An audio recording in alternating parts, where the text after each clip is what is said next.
4 ವರ್ಷ ಬಿಜೆಪಿಯವರು ಎಷ್ಟು ಮುಚ್ಚಿದ್ರು ಅಂತ ಅಲ್ಲೇ 4 ವರ್ಷ ಆಗಿಲ್ಲ ಅಂತಾನೆ ಸರ್ ಅವ್ರನ್ನ ಹೀನಾಯವಾಗಿ ಸೋಲಿಸಿದ 66ಕ್ಕೆ ನಿಮ್ಗೆ 136 ಮೆಜಾರಿಟಿ ಕೊಟ್ಟಿದ್ದು ಅದಕ್ಕೆ ಈಗ ಪ್ರದೀಪ್ ಈಶ್ವರ್ ಅವರ ಬಳಿ ಮಾಹಿತಿ ಇದೆಯಾ ಇದುವರೆಗೂ ಎಷ್ಟು ಗುಂಡಿಗಳನ್ನ ಬಿಬಿಎಂಪಿ ಮುಚ್ಚಿದೆ ಈಗ ನಾವು ಮುಚ್ಚಬೇಕು ಅಂತ ತೀರ್ಮಾನ ತಗೊಂಡಿದ್ದೀವಿ ಕಂಪ್ಲೀಟ್ ಮಾಡ್ತೀವಿ ಇದುವರೆಗೆ ಎಷ್ಟು ಮುಚ್ಚಿದ್ರೆ ಸ್ಟಾರ್ಟ್ ಮಾಡಿದ್ದೀವಿ ಈಗ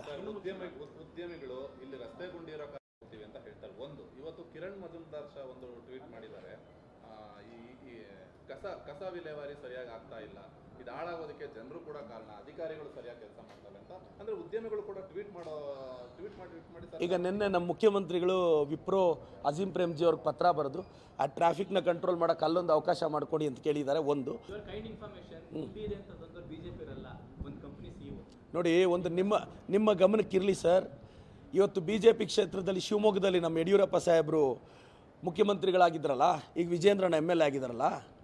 ಎಲ್ಲ ಗುಂಡಿಗಳು ಮುಚ್ಚಿಬಿಟ್ಟಿದಾರಂತ ಅವರು ನನ್ನ ಬೇಸಿಕ್ ಕ್ವಶನ್ ಮುಚ್ಚಿಬಿಟ್ಟಿದಾರಂತ ನಿಮ್ಗೆ ಏನೇ ಪ್ರಶ್ನೆ ಕೇಳಿದ್ರು ಆಪೋಸಿಷನ್ ಅವರು ಕ್ಷೇತ್ರ ಮುಚ್ಚಿಲ್ಲ ಅನ್ನೋದು ನಿಮ್ಗೆ ಉತ್ತರ ಕ್ವಶನ್ ಹಂಗಲ್ಲಣ ನಾವು ರಸ್ತೆ ಹಾಕಿದ್ರೆ ಆ ರಸ್ತೆಯಲ್ಲಿ ಕ್ವಾಲಿಟಿ ಇಲ್ಲ ಅಂದ್ರೆ ಗುಂಡಿ ಬೀಳುತ್ತೆ ಗುಂಡಿ ಮುಚ್ಚಿದಿರ ಅಂತ ನಿಮ್ಮ ಹತ್ರ ಇನ್ಫಾರ್ಮೇಶನ್ ಇಲ್ಲ ನೋಡಿ ನಾವು ಅಭಿಯಾನ ಸ್ಟಾರ್ಟ್ ಮಾಡಿರೋದೇ ಇವಾಗ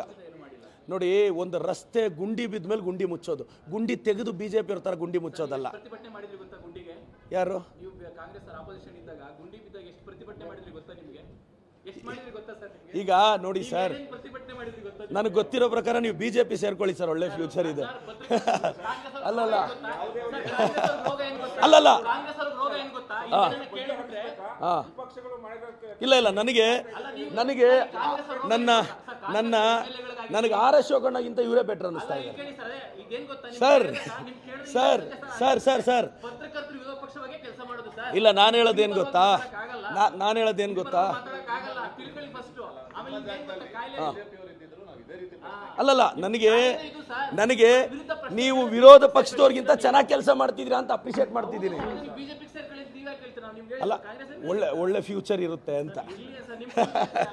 ಥ್ಯಾಂಕ್ ಯು ಸರ್ ನನಗೆ ಫ್ಯೂಚರ್ ಇದೆ ಅಂತ ಒಪ್ಕೊಂಡಿದ್ದಕ್ಕೆ ಎಜುಕೇಟೆಡ್ ಆಗಿ ಮಾತಾಡೋದು ತಪ್ಪು ಸರ್